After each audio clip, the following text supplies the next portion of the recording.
Os primeiros semestres em Ciências da Computação.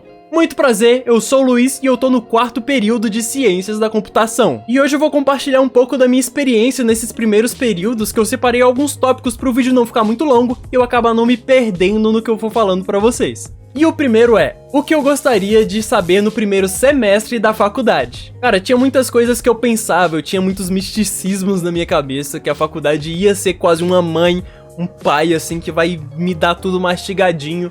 Mas não, isso não é mais uma escola. Bom, acho que 3 coisinhas que eu queria saber desde o começo da faculdade que me ajudariam muito hoje em dia, se eu já tivesse essa ciência antes, eu não vou aprender a programar na faculdade, eu não vou aprender tudo em sala de aula, e seja curioso, vá atrás de saber, pergunta. Ainda mais no curso de Ciências da Computação, que não tem um foco muito grande em programação, você vai aprender algumas coisas, o curso ele te torna um bom programador. Ou ele pelo menos espera que você seja. A minha primeira matéria relacionada à programação, ali onde eu aprendi a lógica de programação, ela na verdade foi muito boa, ela foi reconfortante. O professor ele conseguiu passar pra gente muita coisa, ele pegava ali da base, ensinando e ajudando com as nossas dúvidas. Então ele realmente deu uma boa aula pra gente ter uma noção de programação. Mas assim, foi só nessa primeira, porque as próximas matérias era basicamente, o professor ele passava um método explicando de uma maneira mais abstrata e ficava meio tipo, você já sabe lógica, você conhece essa linguagem,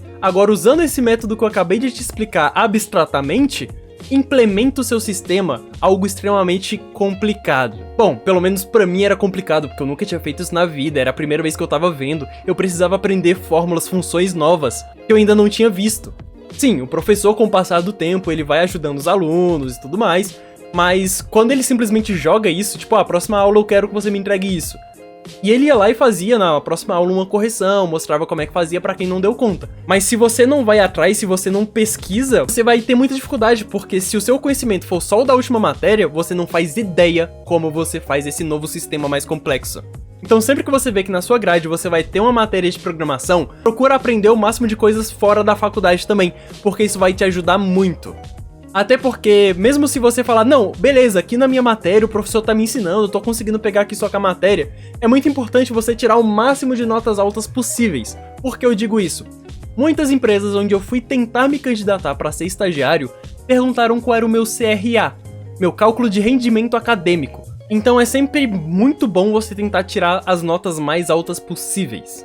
Muitas pessoas estão saindo do ensino médio, onde tiravam sempre 8, 9, 10, chega na faculdade e tira 7, a nota de corte, quase reprova, se esforça ao máximo pra não reprovar. E cara, é um curso difícil, é pra ser difícil. Ciências da Computação é um dos cursos mais difíceis da área de TI. Então assim, sempre que você estiver em sala de aula, que você puder tirar o máximo de conhecimento do seu professor, seja curioso, pergunta pra ele, tenta entender, não fica tipo, em casa eu procuro uma videoaulazinha, porque a pessoa que tá ali te dando a aula, geralmente ela vai ser uma pessoa que já tem muita experiência. Ela vai ser uma pessoa naquela área, a maioria das vezes. Então ela vai te passar uma experiência que um cara no YouTube aí que fez um cursinho técnico não vai conseguir te passar. Obviamente, a gente tem professores e professores, mas seja curioso, pergunte, demonstre interesse. A aula do professor pode mudar completamente dependendo do quanto a turma se interesse pelo conteúdo. Porque muita gente desiste do curso de TI. Eu ouvi as pessoas falando, pô, esse é um curso que tem extrema taxa de desistência. Poucas pessoas se formam, e eu não entendia o porquê. E basicamente, ou a pessoa caiu ali de paraquedas, ou ela pensou que aquilo era um curso técnico, ou ela simplesmente escolheu o curso errado. Luiz, como assim caiu de paraquedas? Muitas pessoas, a irem para uma faculdade e escolher uma graduação, às vezes fazem isso por pressão, não porque elas querem. Então elas começam a analisar, tipo, o que aí no mercado tá em alta, o que tá dando dinheiro, e acaba fazendo qualquer coisa. Cara, graduação, você vai fazer aquilo por 4 anos. Imagina você ter que estudar uma coisa que você não gosta por 4 anos. Cara, no colégio, aqueles 3 anos de ensino médio, eu tive que estudar geografia e filosofia que eu achava horrível aquelas matérias. Agora imagina você ter que passar 4 anos estudando uma coisa que você não gosta. E eu não recomendo que você faça uma graduação só por fazer, por pressão ali, que você não queira. Se você for fazer, pega pelo menos um curso mais barato, mais fácil, que não vai te dar tanta dor de cabeça. Que é muito melhor você fazer um curso do que você ser um desistente do curso. Ô Luiz, mas como assim escolheu o curso errado? Eu sempre quis trabalhar na área de TI, cara, não é tudo a mesma coisa aí. Eu sei que tem várias áreas, né? É tudo a mesma coisa, você aprende mexendo no computador. Cara, não. A área de TI, ela tem muitas áreas de atuação, então ela vai ter muitas áreas de aprendizado, e cada uma foca numa coisa extremamente diferente. Eu vou dar um pequeno exemplo aqui. Em ciência da computação, você aprende muito como a máquina funciona, como cada etapa é feita, como é a base por trás dos panos. Você não aprende só como criar um aplicativo, como criar um sistema. Você aprende como o computador entende cada ordem que você faz. Você aprende a criar novas tecnologias. Já no engenharia de software, você simplesmente vai ser um ótimo programador. Você vai ser um programador. Se você quer ser programador, você faz engenharia de software. É isso, tá ligado? Por que eu sempre falo isso? Porque eu vi pelo menos umas 4 pessoas no primeiro e segundo semestre desistindo porque elas queriam ser pessoas programadoras. Então, quando a gente estava ali numa disciplina de engenharia computacional, que a gente aprendia o que cada componente fazia, como cada componente entendia os bits, os bytes, como montar e ligar cada componente, a pessoa ficava extremamente irritada, porque ela não queria aprender aquilo. Eu juro, tive um colega que ele falou, tipo, pô, por que eu tô aprendendo a ligar um LED aqui nessa plaquinha, pô? Eu quero fazer um Tigrinho 2.0, filho. E ele foi embora e eu nunca mais vi aquele moleque, eu juro pra você. Possivelmente ele pegou algum curso técnico aí de internet, aprendeu a programar sozinho, sei lá. Foi fazer a vida dele. Achar que graduação é curso técnico, né, amigão? Graduação é um ensino superior, é algo que vai ser difícil mesmo. Ainda mais em TI, que já é visto com muita dificuldade. Realmente a área de TI é bem complicada, você tem que ter muita vontade pra estudar isso, você vai sofrer estudando isso, e ciências da computação é um dos cursos mais difíceis da área de TI.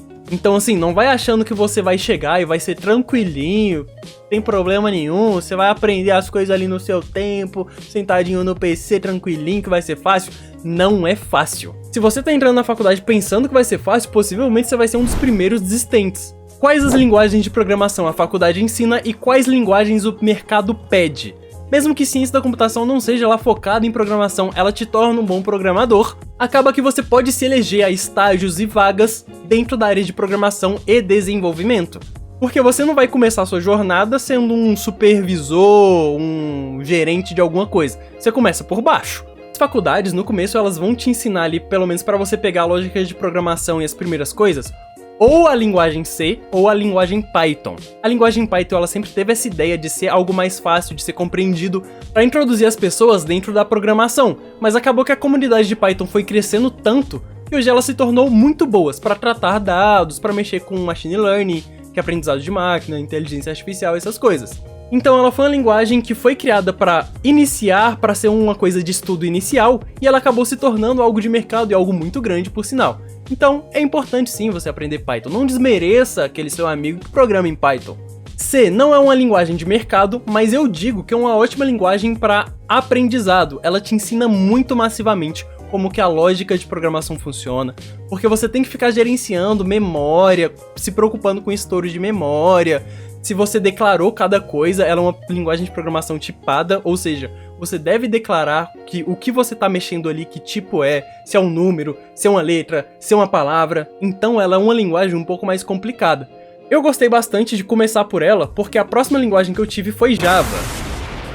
E se eu tivesse aprendido Python primeiro e partir para Java depois, eu ia me muito. Mas como o C, ele tá até um pouco próximo do Java, Java acabou ficando fácil pra mim. Então, se você começou aprendendo Python e tá achando Java muito difícil, pega uma coisa intermediária, pega um C ali só pra aprender, ou talvez ali um C#, um C++, são linguagens que já são usadas mais no mercado que podem te dar uma experiência legal, antes de você chegar no Java.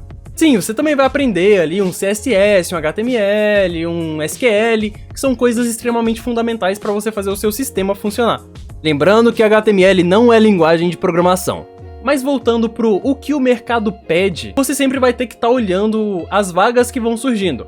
Mas assim, na dúvida, sempre foca ali em aprender Java ou Python, porque são linguagens que sempre vai ter no mercado, sempre vai ter uma vaguinha, alguém precisando de alguém que saiba essas duas linguagens. Mas para finalizar esse tópico, eu digo, escolhe uma linguagem, foca em aprender ela, vê aí se tá tendo no mercado, porque se você pega um COBOL, raramente você vai achar uma vaga de COBOL. Pega uma linguagem back-end para aprender e aprenda pelo menos o básico do front-end. Ou se você for uma pessoa que acha mais interessante ali o front-end, aprende bastante ali sobre o que você gosta de front-end e pega pelo menos o básico de alguma coisa do back-end. Seja um programador full stack. porque você vai ter mais chance de conseguir uma vaga no mercado. Ah, Luiz, mas pô, não quero saber de programação, mano, eu tô fazendo ciências da computação, eu quero fazer coisa muito maior. Lembra, do começo, você não vai chegar em alto cargo, você não vai chegar numa posição legal, você vai começar de baixo. Matérias teóricas que parecem inúteis, mas não são. Um exemplo é linguagens formais, autômatos e compiladores. Cara, de início eu pensei que essa ia ser só uma matéria teórica, que eu ia aprender algumas coisinhas ali e aqui, mas foi uma matéria que mudou completamente a minha visão de programação.